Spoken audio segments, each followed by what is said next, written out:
1948, le corps d'un homme retrouvé sur une plage en Australie deviendra l'un des plus grands mystères du pays. Je vais te raconter aujourd'hui le mystère de l'homme de Somerton, plus couramment appelé l'affaire Taman Shud, où l'histoire d'un corps découvert en 1948 est presque identifié 74 ans plus tard, en 2022.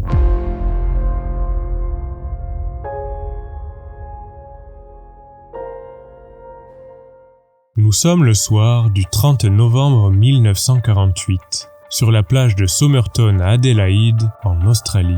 Un couple se balade sur la plage et remarque un homme habillé d'un costume-cravate allongé sur le sable, les jambes croisées vers la mer et la tête posée contre la digue. Il lève son bras gauche puis le relâche, comme pour s'étirer. Le couple conclut qu'il est sûrement saoul ou juste endormi et continue sa route. 30 minutes plus tard, un autre couple croise cet homme au même endroit qui cette fois reste immobile. Mais comme les passants précédents, ils se disent qu'il est juste endormi sur le sable.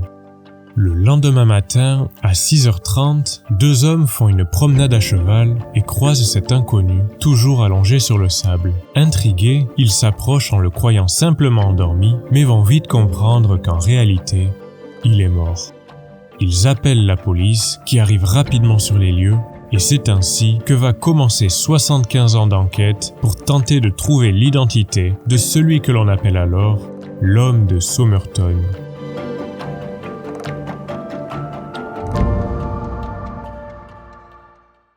L'homme n'a aucun papier d'identité sur lui, pas d'argent, pas même un portefeuille.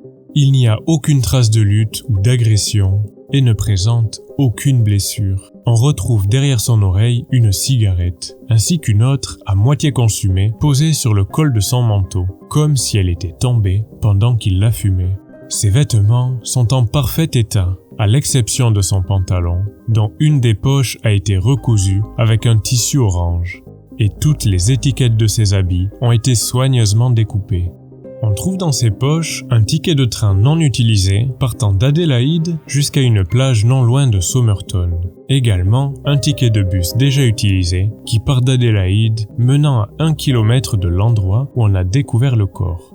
Dans ses affaires, on découvre également un peigne, un paquet de chewing-gum, un paquet d'allumettes et pour finir, un paquet de cigarettes bon marché, mais avec à l'intérieur des cigarettes de luxe. Fait assez étrange car on aurait plutôt tendance à faire l'inverse. Le médecin légiste découvre après examen du corps que l'homme est âgé de 40 à 45 ans. Il mesure 1,80 m, large d'épaule, une forme physique parfaite. Ses mains sont nickel, ce qui porte à croire que son métier n'était pas manuel. On estime l'heure de la mort à 2h du matin, le 1er décembre. Pour ce qu'il en est de la cause de la mort, selon le médecin légiste, elle n'est pas naturelle au vu de la forme physique. La seule piste possible semble être celle d'un poison indétectable, bien qu'aucune trace de toxine n'ait été identifiée dans le corps. Effet assez troublant, les chaussures de la victime sont dans un état étonnamment parfait, même pas un grain de sable. C'est comme si quelqu'un avait déposé le corps sur la plage. La mort par empoisonnement est alors retenue. Bien qu'elle n'explique pas pourquoi, on n'a pas retrouvé de traces de convulsions et de vomissements sur et autour du corps, ce qui aurait dû être le cas pour un empoisonnement. Ces empreintes digitales et dentaires ne correspondent à personne en Australie et sont même partagées avec sa photo à échelle mondiale. Mais rien, personne ne semble reconnaître cet homme.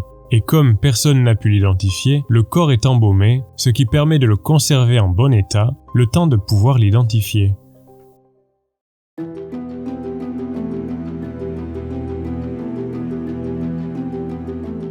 « 14 jours plus tard, on trouve dans les vestiaires de la gare d'Adélaïde une mallette marron avec l'étiquette coupée, qui a été enregistrée le 30 novembre à 11h, soit la veille de la découverte du corps. On découvre à l'intérieur des vêtements d'hommes, dont certains sont couverts de sable. Et encore une fois, toutes les étiquettes ont été enlevées. Et on peut lire à l'arrière d'une cravate le nom T. Kane écrit dessus. Il y a aussi du matériel de rasage, un tournevis, un couteau, des ciseaux, un pinceau et très intriguant, un kit de couture avec du fil orange plutôt rare. Le même qui a été utilisé pour recoudre la poche du pantalon de la victime.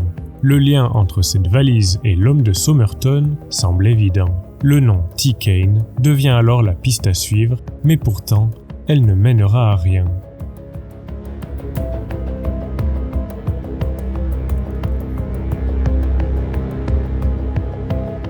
Cinq mois plus tard, on décide de réexaminer le corps et les indices, et on trouve quelque chose d'encore plus étrange. À l'intérieur du pantalon de la victime a été cousue une poche très discrète qui n'avait pas été remarquée lors du premier examen, dans laquelle on trouve un petit bout de papier déchiré sur lequel est imprimé « Tamam Shud », ce qui en persan signifie « terminé » ou « fini ». Les enquêteurs vont même identifier l'origine de ces deux mots. Ils proviennent de la dernière page du livre Les Roubayat d'Omar Khayyam, qui est un recueil de poèmes qui traite principalement de la vie et de la mort. Ces deux mots suffiront à envisager une nouvelle piste. L'homme est peut-être un espion, et ces mots pourraient signifier la réussite d'une mission, ou au contraire, la fin pour l'homme de Somerton, qui se serait suicidé, ce qui expliquerait le poison indétectable. La police va sans trop d'espoir faire un communiqué pour essayer de retrouver le livre duquel a été déchiré le bout de papier. Et à leur grande surprise, un homme se présente avec un exemplaire dont les deux derniers mots ont été déchirés. Le bout de papier et le livre sont analysés, et bingo! C'est bien le livre dont provient le bout de papier. L'homme explique qu'il a trouvé ce livre sur la banquette arrière de sa voiture, dont il avait laissé une fenêtre ouverte, non loin de la plage de Somerton, peu de temps avant la découverte du corps. Lors de l'examen du livre, on trouve un numéro de téléphone et une très mystérieuse suite de lettres qui semble être un message codé. Là encore, ces nouveaux éléments renforcent la piste de l'espion. Ce qui fait penser que le message ait réellement un sens, c'est que la seconde ligne est barrée et semble avoir le même début que la quatrième, comme s'il l'avait rayée après s'être trompé en l'écrivant. Des experts en décryptage sont alors mis sur le coup, mais sans résultat. Le numéro de téléphone, quant à lui, est celui d'une ancienne infirmière qui habite à 400 mètres du lieu de découverte du corps. Cette femme va alors déclarer avoir donné en 1945 un exemplaire du livre Roubayat à un certain lieutenant Alfred Boxall. On lui présente également un buste en plâtre moulé du corps retrouvé et elle aurait eu, je cite, un vif mouvement de recul donnant l'impression qu'elle était sur le point de s'évanouir. Et elle dira ne pas reconnaître cet homme. Et rien de plus ne sera tiré de cette femme. A-t-elle simplement eu peur du buste, qui c'est vrai peut être un peu glauque, ou est-elle vraiment liée à l'affaire ? La police va donc creuser la piste Alfred Boxall, mais encore une fois, on le retrouve bien vivant en possession du livre que l'infirmière lui avait donné quelques années plus tôt, qui lui a bien les mots Tamam Shud imprimés. Sans aucune autre piste pour faire avancer l'enquête, l'homme de Somerton est enterré le 14 juin 1949.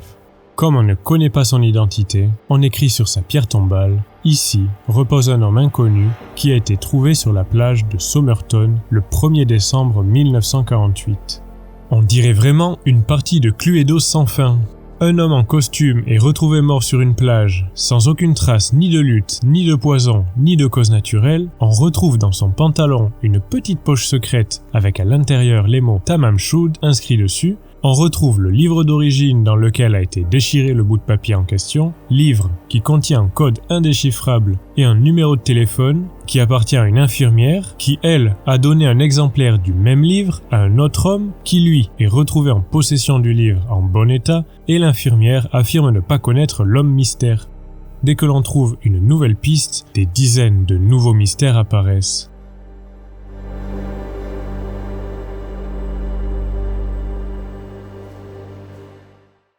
Cette affaire va être rendue publique et pendant 70 ans, le monde entier va tenter de résoudre cette seule question, qui est l'homme de Somerton?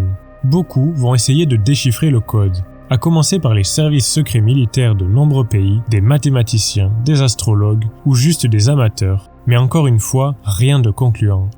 Il faudra attendre 2009 pour que Derek Abbott, un physicien et professeur à l'université d'Adélaïde, se donne comme mission de résoudre cette mystérieuse affaire qui passionne depuis trop longtemps. Il va faire de nouvelles hypothèses.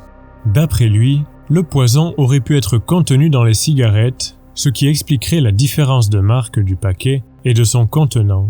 Et également, pourquoi on en a retrouvé une à moitié fumée sur le col du manteau de l'homme, comme s'il était mort en la fumant. Peut-être que quelqu'un les a remplacés pour le tuer. Sa seconde hypothèse concerne l'infirmière. Il parvient à retrouver son identité. Elle s'appelle Jessica Thompson, et il se dit qu'elle a forcément un lien avec l'homme mystère. Il apprend qu'elle a eu un fils en 1948 avec un homme qui n'était pas son compagnon de l'époque. Abbott va alors émettre l'hypothèse que l'homme de Somerton est peut-être le père. Il parvient à retrouver une photo de Robin, le fameux fils de l'infirmière, et remarque quelque chose d'intéressant. Robin et l'homme mystère sont tous les deux atteints d'hypodontie, c'est-à-dire qu'il leur manque des dents et tous les deux au niveau des 2 incisives latérales. Ils ont également une forme d'oreille assez particulière. Petit problème, au moment de cette découverte, Robin est mort depuis 1 an. Le professeur Abbott va alors demander à faire exhumer le corps sans succès. Mais il n'abandonne pas et parvient à retrouver la fille de Robin, Rachel Egan. Il parvient ainsi à avoir son ADN. Il ne lui reste plus qu'à avoir celui de l'homme de Somerton pour pouvoir les comparer. Problème, les autorités refusent l'exhumation. C'est 7 ans plus tard, en 2017, que la police accepte et déterre le corps, mais refuse de collaborer avec notre cher professeur.